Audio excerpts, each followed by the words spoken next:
देहरादून में आईएमए की passing out parade हुई संपन्न। देश विदेश के 373 कैडेट हुए पास आउट। सेना प्रमुख मनोज पांडे ने ली परेड की सलामी। लव जिहाद की घटनाओं पर मुख्यमंत्री धामी सख्त, कहा प्रदेश को नहीं बनने देंगे सॉफ्ट टारगेट।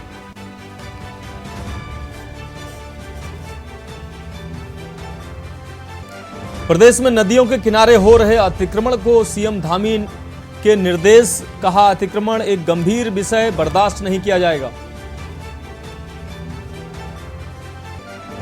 इलेक्ट्रॉनिक विनिर्माण क्लस्टर के लिए केंद्र सरकार से अनुबंध जल्द, लगभग 700 करोड़ रुपए निवेश का अनुमान। उत्तराखंड में बढ़ा पारा, बिजली की कटौती में हुई बढ़ोतरी, 50 मिलियन यूनिट पहुंची मांग, बिजली कटौती की आशंका।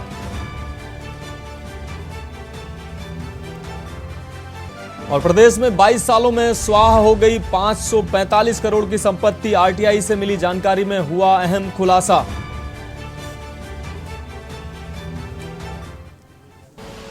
आप देख रहे हैं के न्यूज, खबरों का सारथी। नमस्कार, खबर उत्तराखंड में मैं हूं आपके साथ मनोज मानस। रुक करेंगे खबरों का उत्तराखंड में लव जिहाद और लैंड जिहाद पर बवाल के साथ ही सियासत थमने का नाम नहीं ले रही है। उत्तरकाशी, चमोली, देहरादून समेत विभिन्न जिलों में लव जिहाद की घटनाओं पर मुख्यमंत्री पुष्कर सिंह धामी ने सख्त रुख अपनाया है। उन्होंने कहा कि उत्तराखंड कोई सॉफ्ट टारगेट नहीं है, यहां लव जिहाद जैसी गतिविधियां नहीं होने दी जाएंगी। इसके साथ ही मुख्यमंत्री ने गृह और पुलिस विभाग के उच्चाधिकारियों के साथ बैठक की और लव जिहाद की घटनाओं पर रिपोर्ट मांगी है।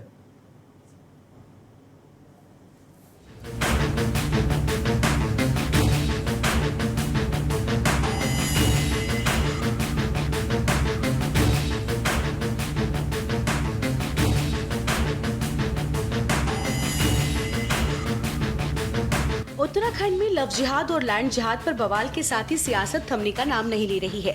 उत्तरकाशी, चमोली, देहरादून समेत विभिन्न जिलों में लव जिहाद की घटनाओं पर मुख्यमंत्री पुष्कर सिंह धामी ने सख्त रुख अपनाया है। उन्होंने कहा कि उत्तराखंड कोई सॉफ्ट टारगेट नहीं है, यहाँ लव जिहाद जैसी गतिविधियां नहीं होने दी जाएंगी। इसके साथ ही मुख्यमंत्री ने गृह और पुलिस विभाग के उच्चाधिकारियों के साथ बैठक की और लव जिहाद की घटनाओं पर रिपोर्ट मांगी। साथ ही मुख्यमंत्री ने डीजीपी को सत्यापन अभियान को कड़ाई और तेजी के साथ चलाने के निर्देश दिए। देखिए, जो डेमोग्राफी चेंज हुई है और जो भी इस प्रकार के असंदिग्ध लोग और जो कहीं न कहीं किसी प्रकार से संदेह पैदा करते हैं, उनके लिए यहाँ पर वेरिफिकेशन ड्राइव तेजी से चलाई जा रही है। एक बार चलाई गई थी, फिर से दोबारा चलाई जा रही है और सारे वेरिफिकेशन किए जा रहे हैं। कोई भी अगर संदिग्ध पाया जाता है, संदेह जिसके ऊपर होता है, तो उसकी पूरी जांच होगी और जांच में कहीं भी पाए जाने पर सख्त कार्रवाई भी होगी। इसी प्रकार से जो लव जिहाद के जो मामले आए हैं, उस पर भी हमने सख्ती से जो है उसकी जांच, सख्ती से उस पर कार्रवाई, इसके लिए पहले ही कहा है और आज इस पर हम एक बड़ी बैठक भी डीजीपी पुलिस उनके सबके साथ करने वाले हैं। देखिए,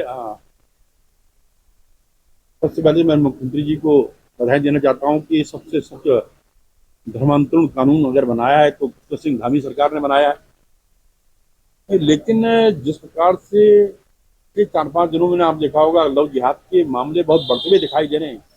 इसका मतलब एक सोची समझी साजिश के तहत षड्यंत्र किया जा रहा है, लेकिन देवभूमि में इसको बर्दाश्त नहीं किया जाएगा। चाहे जितने भी सख्त कदम उठाएं, अभी मुख्यमंत्री इस पर चर्चा में करके आ रहा हूं और हम ऐसी नजीर स्थापित करेंगे कि उसका उदाहरण अन्य प्रदेश भी लेंगे, ये मैं कहना चाहता हूँ। वहीं ताजा पुलिस के आंकड़ों के मुताबिक संप्रदाय विशेष के युवकों की ओर से लड़कियों को बहला फुसला कर ले जाने के मामलों में अचानक बढ़ोतरी देखने को मिल रही है।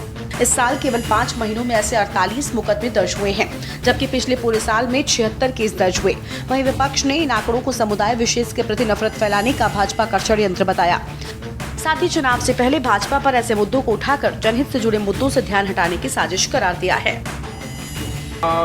लव जिहाद की आड़ में बेकसूर नौजवानों को भी परेशान नहीं किया जाना चाहिए। कुछ समाज में कुछ लड़कियां पहले दोस्ती करती हैं, बाद में जब उनकी दोस्ती टूट जाती है और उनकी लड़ाई हो जाती है, झगड़े हो जाते हैं आपस में, तो वो उस मामले को लव जिहाद में तब्दील करने की कोशिश ना करें।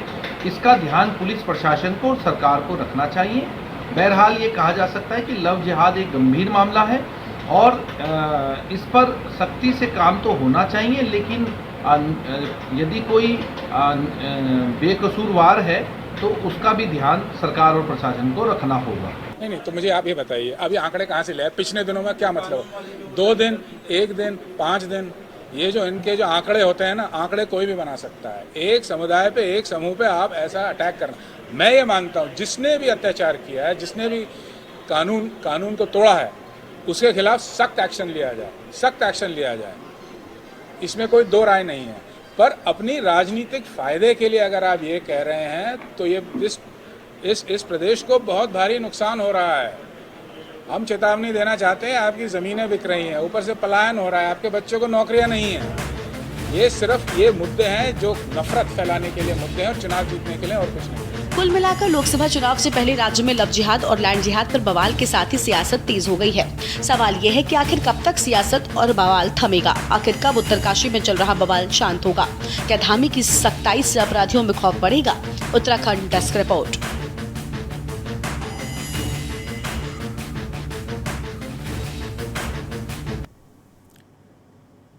उत्तराखंड की खबरों में बात करेंगे अगली खबर की। कांग्रेस ओबीसी विभाग के प्रदेश अध्यक्ष आशीष सैनी ने हरिद्वार लोकसभा से सांसद पद पर चुनाव लड़ने का ऐलान करने वाली जनता कैबिनेट पार्टी की राष्ट्रीय अध्यक्ष भावना पांडे की कड़ी आलोचना की है। उन्होंने कहा कि भावना पांडे अपने बयानों पर ही कायम नहीं रहती हैं। पहले पूर्व विधायक प्रणव सिंह चैंपियन को अपना भाई बताकर खानपुर विधायक उमेश कुमार के खिलाफ अभियान चलाया, लेकिन आज प्रणव सिंह के खिलाफ ही अभद्र टिप्पणी कर रही हैं। 40 लाख रुपए का खर्चा होने की बात भी कह रही हैं। उन्होंने भावना पांडे पर कटाक्ष करते हुए कहा कि हरिद्वार जिले के किसी भी वोटर ने चुनाव लड़ने के लिए आमंत्रित नहीं किया, फिर किसके कहने पर लोकसभा से चुनाव लड़ने की बात कह रही हैं।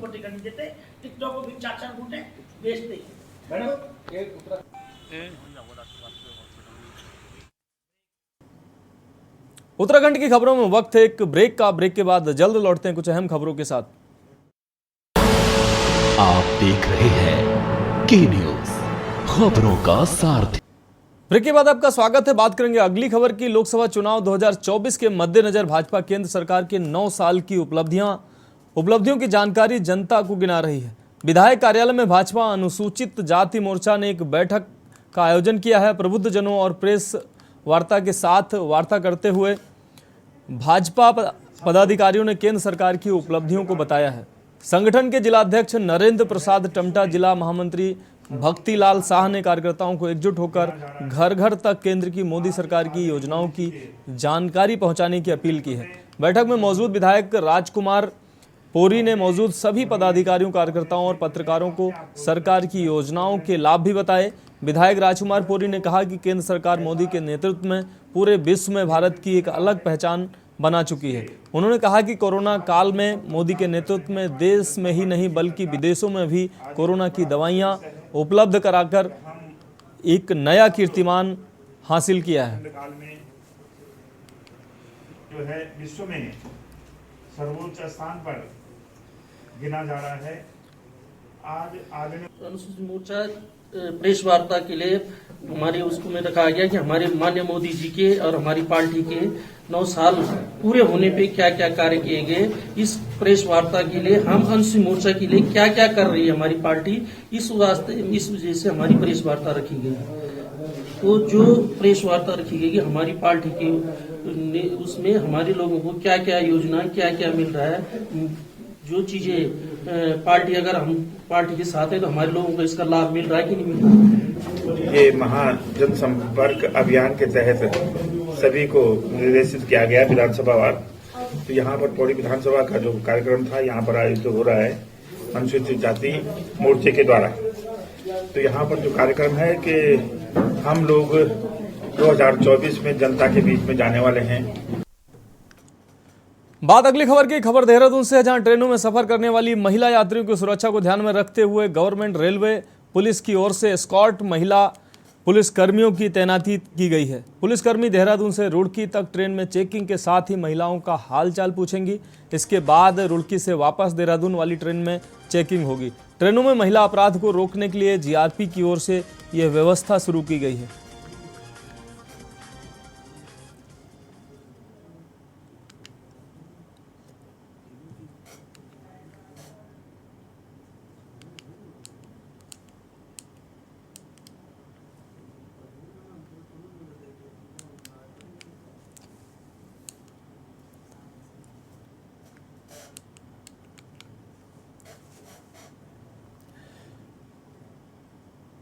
अब बात अगली खबर की। हल्द्वानी के बनभूलपुरा क्षेत्र में लाइन नंबर 17 में लाइट कटौती को लेकर विद्युत विभाग कार्यालय के बाहर क्षेत्र के लोगों ने धरना प्रदर्शन किया। इस दौरान लोगों में बहुत आक्रोश देखने को मिला। इस मामले में लोगों का कहना है कि वो सभी बिजली विभाग के कार्यालय के बाहर आए हैं। उनका कहना है कि इस गर्मी के मौसम में लाइट की दिक्कत होना एक बहुत बड़ी समस्या है और बीते दिन लगभग दोपहर 2 बजे से लाइट नहीं है।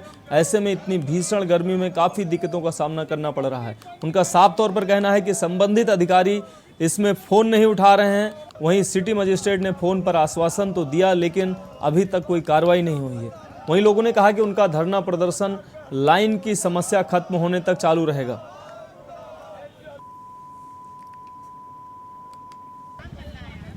बनभूलपुरा लाइन नंबर 17 में दोपहर 2 बजे से है और इतनी भीषण गर्मी में जनता का बहुत बुरा हाल है। एसडीओ साहब को फ़ोन करो तो एसडीओ साहब फ़ोन उठाने को तैयार नहीं होते हैं। सिटी मजिस्ट्रेट मैम को अपने फ़ोन करा, सिटी मजिस्ट्रेट मैम ने हमें आश्वासन दिया कि 9 बजे तक लाइट आ जाएगी। अभी भी हमारा धरना प्रदर्शन जब तक जारी रहेगा जब तक बनभूलपुरा क्षेत्र में लाइट नहीं। परेशानी हो रही, गर्मी का माहौल बहुत चल रहा है। आपको पता गर्मी किस कदर पड़ रही है। लोग परेशान हैं लाइट के चक्कर में। छोटे छोटे बच्चे हैं घरों में, उनको काफ़ी दिक्कत आ रही है और ये लोग कह रहे हैं कि हम ठीक कर रहे हैं, आपके बैठने से यहाँ पे लाइट आ जाएगी क्या? अब बताएं आप।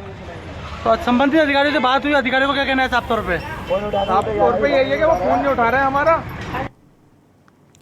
अगली खबर नैनीताल से है। नैनीताल जिलाधिकारी वंदना ने आगामी 15 जून को आयोजित होने वाली कैंची धाम मेले की तैयारियों का जायजा लिया है। जिलाधिकारी ने कैंची धाम तक नवनिर्मित बाईपास सड़क पार्किंग स्थल का संबंधित अधिकारियों के साथ निरीक्षण किया है। आवश्यक दिशा निर्देश भी दिए हैं। साथ ही उन्होंने कहा कि अधिशासी अभियंता को संबंधित विभागों के साथ समन्वय बनाने दिन रात कार्य करते हुए 13 जून तक कार्य पूर्ण करने के निर्देश दिए हैं। साथ ही कहा है कि आगामी 15 जून को आयोजित होने वाली कैंची धाम मेले को ध्यान में रखते हुए अधिकारी यातायात, पेयजल, स्वास्थ्य, पार्किंग, मोबाइल, शौचालय, सुरक्षा व्यवस्थाओं का भली भांति जायजा लेते हुए संपूर्ण व्यवस्थाएं पूर्ण करना सुनिश्चित करें ताकि मेले के दौरान किसी भी तरह की कोई अव्यवस्था न बने।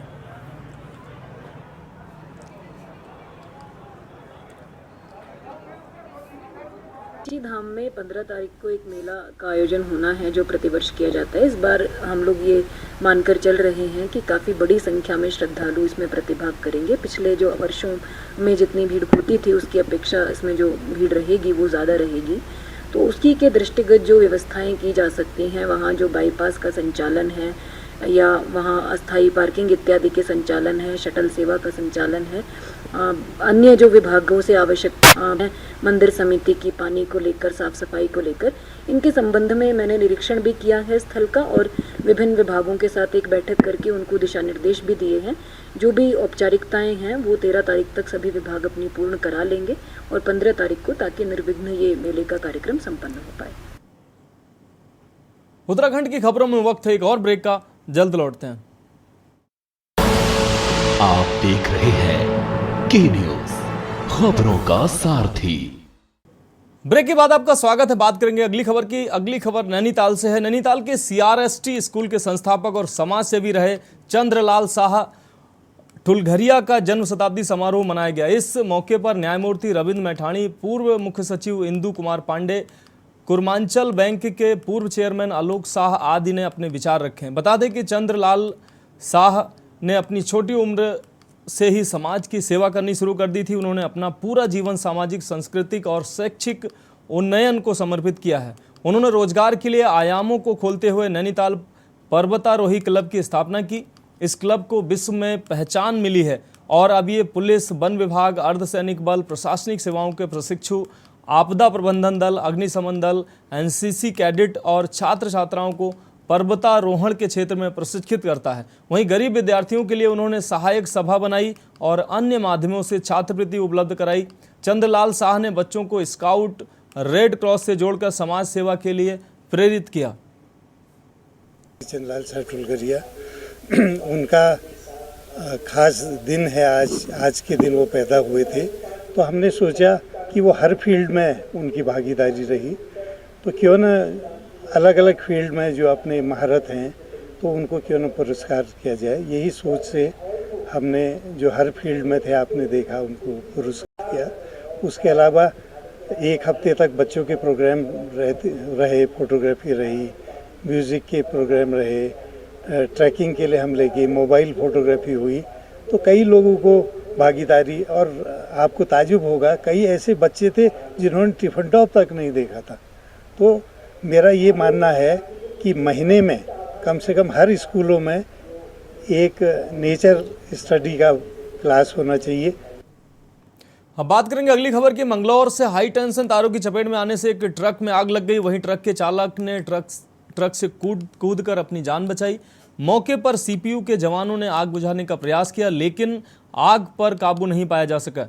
फायर ब्रिगेड की टीम ने आग पर काबू पाया। आपको बता दें कि ट्रक में रखा सारा सामान जलकर राख हो गया। ट्रक में आग लगने से अफरा तफरी का माहौल बन गया। काफी देर के बाद फायर ब्रिगेड की टीम ने आग पर काबू पाया। मामला मंगलौर देवबंद मार्ग का है।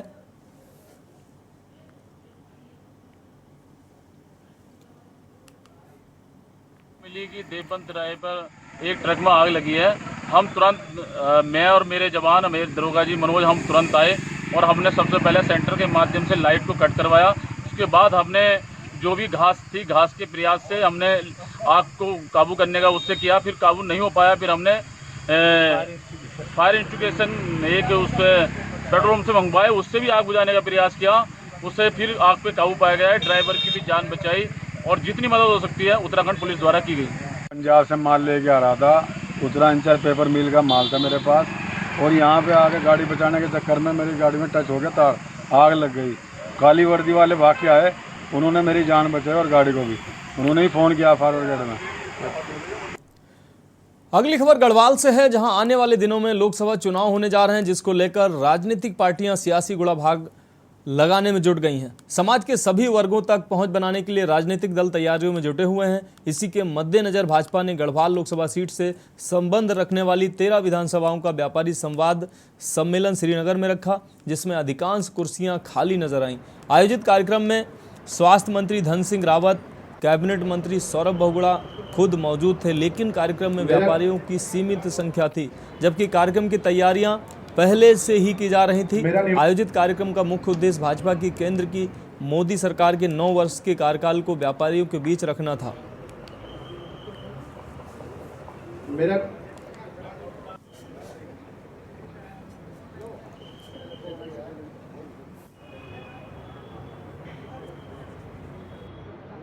पार्टी का प्रोग्राम है जिसमें कि महाजनपद संपर्क अभियान है। इसमें आज व्यापारी सम्मेलन के तहत हम यहाँ पर आए थे। पूरे हमने जो हमारी पौड़ी लोकसभा सीट है वहाँ से हमने सारे अपने व्यापारी भाइयों को और बहनों को यहाँ पर संबोधित किया था और उनसे इन 9 वर्षों में जो माननीय प्रधानमंत्री जी का जिस तरीके से सेवा भाव के साथ उन्होंने काम किया है, जिस तरीके से भारत विकास के रास्ते चला है, जिस तरह से भारत सशक्त हुआ है, उनसे हमने बातचीत करी है और उनसे निवेदन किया है कि आने वाले 2024 का जो लोकसभा का चुनाव होगा, सारे व्यापारी भाई जो एकजुट होकर माननीय मोदी जी और भारतीय जनता पार्टी के साथ खड़े हों और वापस 2024 में भारतीय जनता पार्टी की सरकार बनाने में योगदान। श्रीनगर में पूरे लोकसभा के जो व्यापारी लोग हैं उनका आज यहाँ पे सम्मेलन था और एक मत से सभी व्यापारियों ने कहा है कि मोदी जी के नेतृत्व में देश बहुत अच्छा काम कर रहा है, देश आगे बढ़ रहा है। अब बात अगली खबर की। श्री पंचायती अखाड़ा बड़ा उदासीन के मुखिया महंत दुर्गादास महाराज ने संतों के प्रतिनिधि मंडल के साथ सीएम पुष्कर सिंह धामी से मुलाकात की। संतों ने अखाड़े में भू माफियाओं और असामाजिक तत्वों के अखाड़े में प्रवेश पर रोक लगाने की मांग की है। साथ ही संतों को सुरक्षा मुहैया कराने की अपील की है। सीएम ने संतों को सकारात्मक कार्रवाई का आश्वासन दिया है। बता दें कि कुछ संत भूमाफियाओं और असामाजिक तत्वों के साथ मिलकर अखाड़े की संपत्ति बेचने की फिराक में थे, जिसकी जानकारी पर अखाड़े में सर्वोच्च परमेश्वर ने निष्कासित कर दिया। इसके बावजूद निष्कासित संत अखाड़े के अंदरूनी मामलों में दखल दे रहे हैं। निष्कासित संत पर अंकुश लगाए जाने की मांग को लेकर संत सीएम से मिले थे।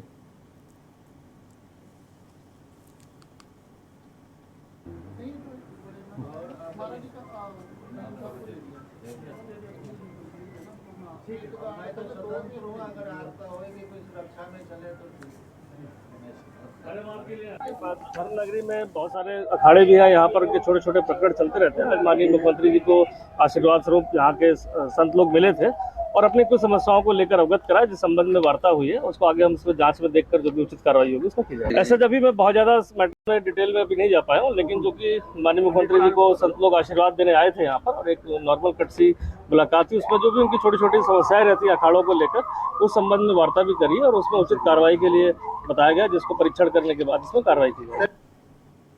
उत्तराखंड की खबरों में अभी के लिए इतना ही। मुझे दीजिए इजाजत और आप देखते रहिए के न्यूज़ इंडिया।